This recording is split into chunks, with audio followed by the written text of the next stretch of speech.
રાજકોટના નાના મવા રોડ પર આવેલા ટીઆરપી ગેમ ઝોનમાં આમ તો ભાવ બહુ વધારે હોય છે, પરંતુ વેકેશન હોવાથી અને ભીડ વધુ એકઠી કરવા માટે સ્કીમ ચાલતી હતી, જેમાં માત્ર 99 રૂપિયાના એન્ટ્રી સાથે અનલિમિટેડ ગેમની ઓફર હોય છે અને આ ઓફરનો લાભ લેવાના હેતુસર મોટી સંખ્યામાં લોકો ગેમ ઝોનમાં ગયા હતા અને આ દરમિયાન આગ લાગતા અફરાતફરી મચી ગઈ હતી અને અંદર રહેલા લોકો આગની ઝપેટમાં આવી જતા 30 થી વધુ લોકોના મોત થયા હોવાનું હાલ જાણવા મળી રહ્યું છે। રાજકોટના ટીઆરપી ગેમ ઝોનમાં ગઈકાલે અચાનક લાગેલી આગમાં 30 થી વધુ લોકોના મોત થયા છે। ટીઆરપી ગેમ ઝોનમાં વિકરાળ હતી કે તમામ લોકો બળીને ખાખ થઈ ગયા હતા।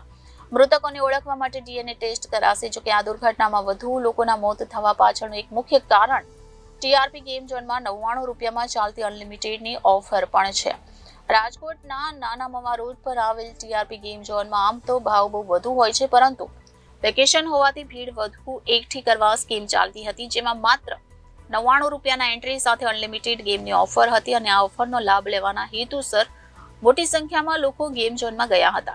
આ દરમિયાન આગ લાગતા અફરાતફરી મચી ગઈ હતી અને અંદર રહેલા લોકો આગની ઝપેટમાં આવી જતા 30 થી વધુ લોકોના મોત થયા છે। રાજકોટ આગ લાગતાની સાથે જ અફરાતફરીનો માહોલ સર્જાયો હતો।